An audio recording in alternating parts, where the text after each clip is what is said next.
Hello, all my beautiful sisters from those other misters. Welcome back to my channel. Today we are doing a little review and demo of some purple makeup. It's the new Lethal Cosmetics Nightflower collection. So this collection launched recently and Lethal reached out and asked if I wanted to try it out. And I said yes, because I haven't tried Lethal Cosmetics products before. So I was very curious. And also I like purple. Purple eyeshadow it's actually, going back, it's probably one of my like old school favorite shades. Red is the forever favorite. Purple was a color that I used to wear a lot as an eyeshadow, and this palette is predominantly purple with a couple of blues. Oh, and some more neutral shades. So a little bit of info about this palette. It retails for $50 US. As you can see, there are 12 shades. 6 of them are mattes and then 6 of them are like textured shades. So there's a duochrome, 3 multichromes and 2 classic metallics. I think we'll start by swatching this. Now, what I do know about these shades is they don't have names. So we're not going to worry too much about that. I will just swatchy swatch.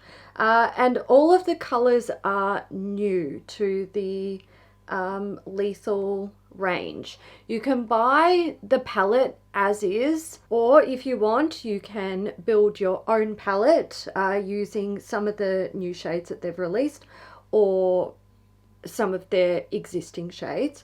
The shades retail for $6 US each for the mattes and $9 US each for the sort of special textural shades. And I think that's great because, you know, we all like different things when it comes to eyeshadows, and sometimes literally, I know this stands for me and I'm sure it's going to stand for other people as well, literally 1 or 2 shades in a palette can be like a deal breaker for purchasing it. For me personally, when it comes to, let's talk about the colors that are in the palette, since we're doing all the swatchy swatches and you can sort of see it as it is. I might swatch this one again.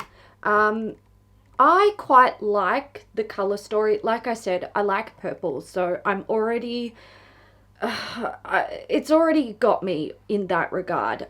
You will know, many of you will know, I'm not a huge fan of blues. I did use the two, did I use this one? I may not have. I know I definitely used this shade in a look because I know just because I don't like blues doesn't mean other people don't. And I do still think it's important to, you know, try to showcase as many colors as I can when I'm doing my looks and, you know, let you see what the formula looks like. So while the blues aren't my favorite, they still actually performed really well. Now, when it comes to the other shades in the palette, I gravitate mostly towards the sort of lighter purples and these sort of grungy purples. I do also like that they've put some more neutral sort of colors in there. So this one, which is like a pink to gold shift, it helps to sort of, I don't know, offer a little bit more diversity to the palette.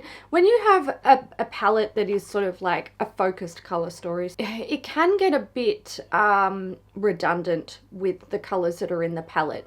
Looks that you create can start to all look like you're just creating the same look with 12 different shades. So a color like this one here can help to sort of take it away from that. It's quite not a sheer color, but it has some translucency to it. So you can sort of layer it over other colors to change the way that they appear. And this matte here, this is a very skin tone shade for me.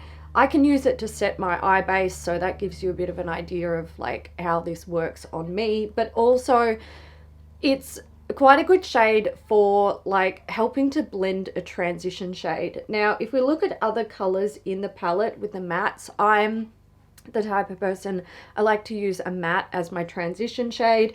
There's actually not many that are light. You've got midtones and then you've got dark shades. In terms of the matte colors, if I'm gonna make a small like constructive criticism, it's going to be that I kind of wish one of the lighter purples was a bit more sort of greyish tone, and one of the deeper or mid-tone purples was a bit brighter.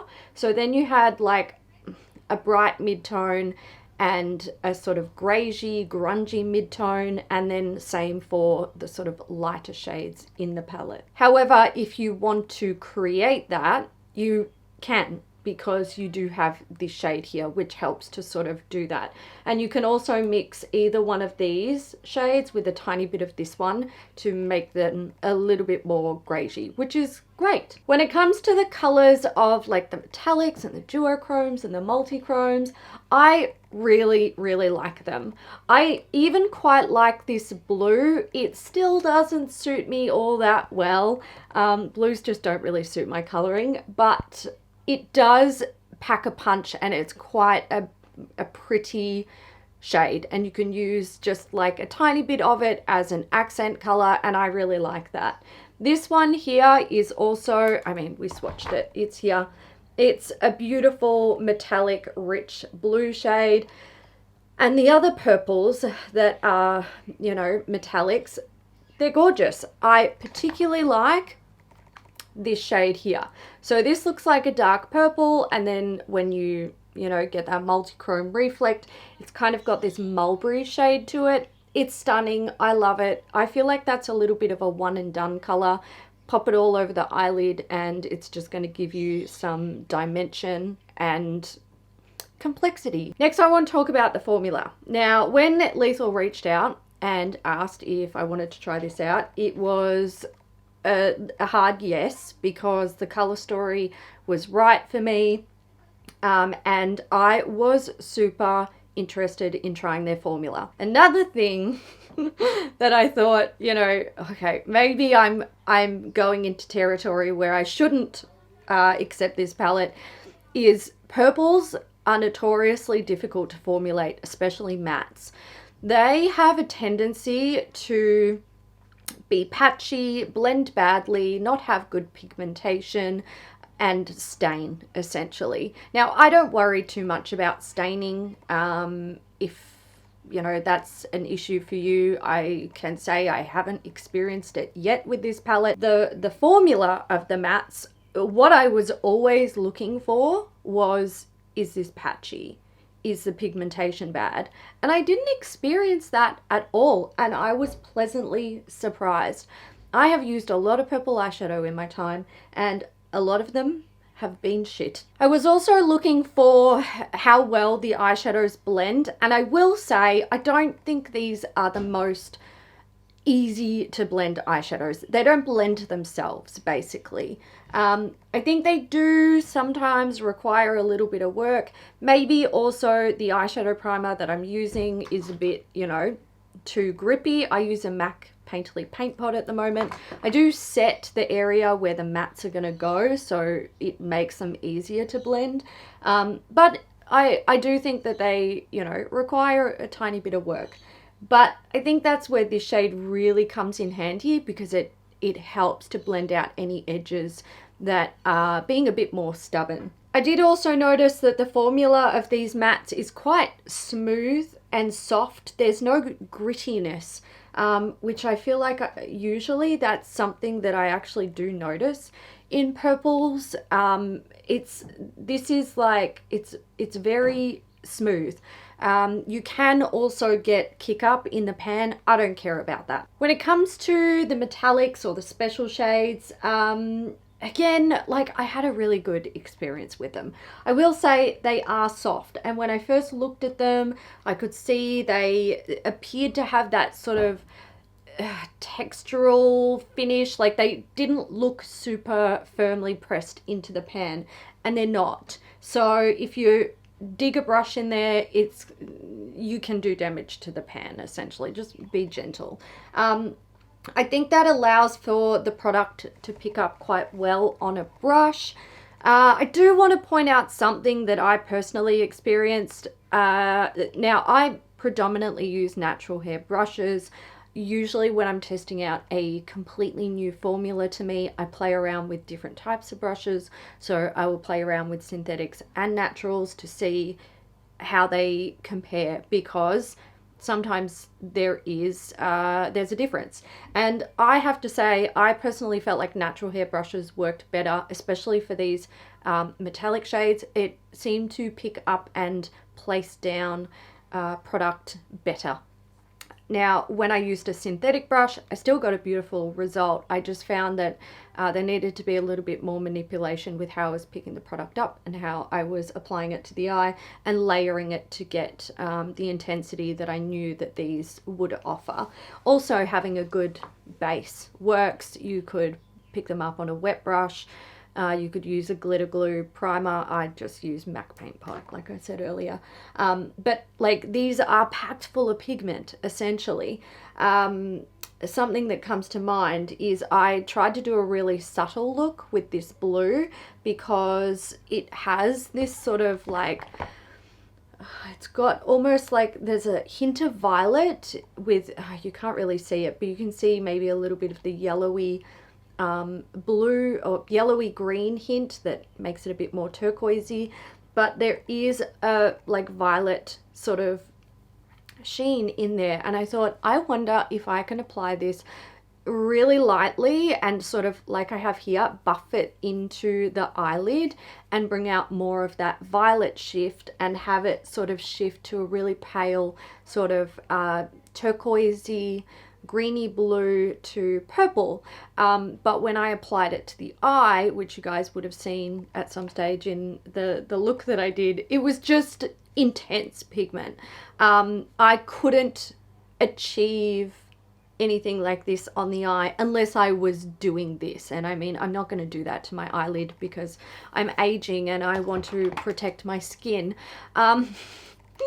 So yeah, I was like, can I make these shimmers subtle? And sometimes that's a really interesting thing about multi-chromes, is if you can like really buff them out, you can turn them into something new or different, essentially, rather than, you know, having this intensity. You can have something that's a bit more ethereal, so to speak. But I couldn't achieve that just with these as they were, because they're very pigmented. I want to just quickly go back to the softness. Oh, I nearly dropped it. That would have been bad. I want to go back to the softness of the metallics, because you can get a bit of fallout, a little bit of fallout. I've experienced it. It doesn't really bother me all that much because I do my eyes before I do my base anyway. And like, that makes cleanup easy, and it literally makes it like a non-issue. But also I do want to point out that the fallout wasn't a lot. It wasn't excessive. I didn't have it raining down my face. I didn't have to wipe it away with like a makeup wipe or anything like that. It was just, you know, maybe a few little specks. I'd wipe it away with my finger and put my foundation over the top and you wouldn't even notice it. One last thing that I want to say about this palette, because I've talked about it for a long time, but that's because it's the first time I'm trying it and I want to go deep. So we went deep. I think I mentioned earlier that when you get palettes like this that feature a color story where they're predominantly, you know, of a particular color, you can create the same look over and over and over again, no matter what eyeshadow you use in the palette. And something that comes to mind for me is a lot of the Urban Decay Naked range. Those palettes, in my opinion, could literally be little trios that just create the same look over and over. But they're not. They're what, 12-pan palettes? This is one of my major gripes with, you know, palettes that sort of feature a single color story. Now with this palette, that was a concern for me. I was worried about that, but I felt like each time I used the palette, I was still able to create a different look. And like I mentioned, these sort of differentiating shades, even this one over here, which looks purple, but again, it goes to that beautiful sort of mulberry shade.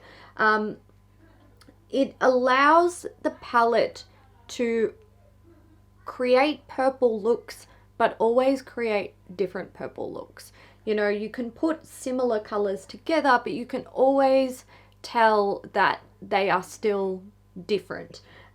Nothing sort of all blends into one and makes this weird monochromatic look that shouldn't be monochromatic based on what you used in the palette. So I like that. I like that this palette, the colors in this palette and the formula of the shades in this palette allow each individual shade to sort of stand on its own.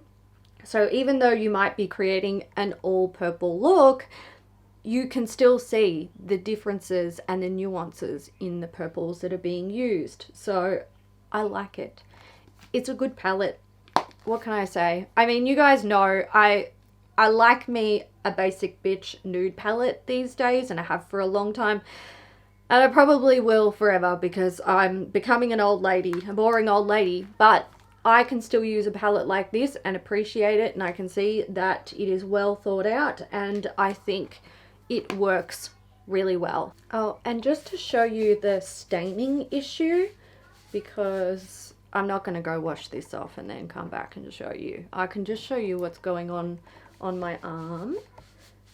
I've had those swatches on for about 45 minutes because that's how long it takes me to film. And there you go, I just used a makeup wipe to get them off. Now, there are some other things in this collection. I don't have all of them because Lethal basically gave me the choice. Do you want the whole collection or do you want to pick and choose? I opted to pick and choose just to, you know, keep my consumption of the makeup and beauty stuff under control. I really like that I was able to do that. I'm proud of myself. So there's 4 brand new Side Effects gel liners. These retail for $15.50 each. The 2 that I don't have are Harmony, which is a periwinkle, and Fidelity, which is a rich purple. I did ask for Melody, which is a gorgeous mauve shade, and it's what I'm wearing today. You can't see it too well with this look, but in the blue look, you could see it a lot more. And I have Polarity, which is a deep blue with light blue reflect. I'll swatch them and you can see how they look. I'm going to start with, okay, I'll start with Polarity. Now, my issue with Polarity is that it is so insanely soft that it's like dipping a brush into whipped cream almost. It is just like, there is no being gentle with this product. It is a really beautiful color. I do have to admit though, I'm not sure that I really see any of that like light blue reflect in it. I mean, okay, yeah, I do, but it's very, very subtle. I do think it's a fairly unique blue. I wouldn't really know how to describe it. It makes me think almost of like a bright denim type shade. And I like it. I think it's really nice. I do think because the formula is so insanely soft, it's not really, maybe it's just that it's quite a wet formula, which might be good in terms of, you know, preventing dry out over time. But look, it's nice. The formula is pigmented, it applies easily, and I'm sad that I can't see those light blue reflex, but it's fine. Now, we can't win them all with the liners, but what we can do is have an amazing, glorious win with one of them that I chose. This is Melody. This is Divine. Now, this is a much firmer formula. Maybe I wouldn't even, I want to almost say drier, but it's not dry. I don't want to give that impression, but it's a lot firmer than the Polarity shade. This is everything that I wanted it to be and more. It's like this gorgeous rosewoody shade. It works so beautifully with this palette. I mean, you guys can't really see it. I probably didn't choose the best shades to pair it with today, but I'm obsessed with it, and I knew that I was putting this on my face again. Also, it matches my lip color almost perfectly. It's just like a hint darker. I love this. I absolutely love this color. It is very unique to anything that I have in my stash. It is also dark enough to offer definition as an actual like wing liner. This is going to be a firm favorite for a long time. The color is stunning, and I would say if you are the type of person who likes interesting gel liner shades and these sort of rosy nudes are your jam, get this. Get it. It's beautiful. It's stunning. Last thing that I need to talk about are the new magnetic highlighters. So this is the one that I have. It is called Atomic, and there are two others. So there's Halo, which is a green to blue, like duochrome shade. Stella is a blue to violet, and Atomic is a gold to red. Now these retail for $20 each, and you can get a cardboard compact for these that's sold separately. It is $3, but I'm just going to put mine in a magnetic palette, which I have. First and foremost, my criticism of this, and I have criticized this in the past, and I will continue to criticize it in the future because I am extremely particular about red, and it upsets me greatly when brands use they say something is red and it's actually pink. So this is meant to be a gold to red highlight, and it's not. It's a gold to pink highlight. So you'll be able to see that's pink. It's not red. It's pink. It's pink. To be fair, I don't think there are any actually red highlighters, and I don't think there are for a reason. So, you know, we're going to let that one slide. Now, when I first saw this, I felt like I could notice some, like it looked a bit textured. And when I swatched it, I was like, oh, she's chunky.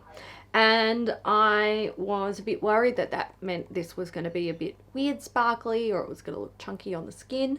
No, it's actually really nice. They blend beautifully onto the skin, like blend into the skin. They don't, I mean, sure, they have the tiniest bit of sparkle, but it's like micro sparkle. I also feel like, and I am wearing this today, but I applied it really lightly, and in the look that I did yesterday with this, I applied it quite a bit heavier, and you can go from a sort of subtle glow to quite an intense, like metallic, blinding, wet looking highlight if that's what you want. So I do like that the formula offers that, and what I particularly love is the fact that if you do layer it to go for that more intense highlight look, it doesn't start to look heavy and thick and chunky, which is like the one thing you don't want from a highlight, because that sort of defeats the purpose. Then it's just highlighting the fact that you look chunky. I would definitely say my first impressions of this product, before I'd even put it on my face, when I was just, you know, looking at it in the pan, manipulating it with my hands and picking it up on a brush and all that jazz, I was a bit like, I don't think I'm gonna like this, but it surprised me. It's pleasantly surprising. It's a nice formula. I quite like it. I would definitely like to see them do a red one. I'm just, no, I'm kidding.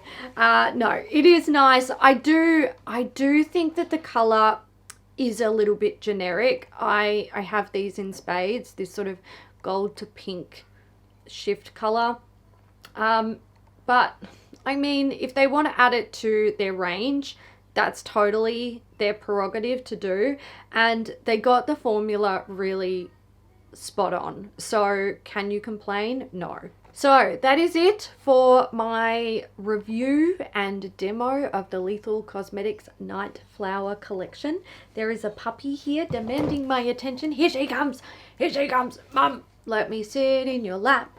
I want to say thank you to Lethal. Okay, you're being very rude. Very rude. Sit down. Go on, sit down. Good girl. Good girl. I'm almost done. I want to say thank you to Lethal for sending this collection over to me. I had a lot of fun trying things out. No, that's not for you. You don't wear makeup. You're too young.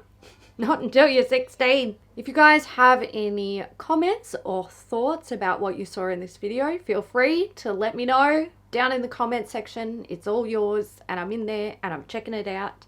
I hope you enjoyed it, and I'll catch you in the next one.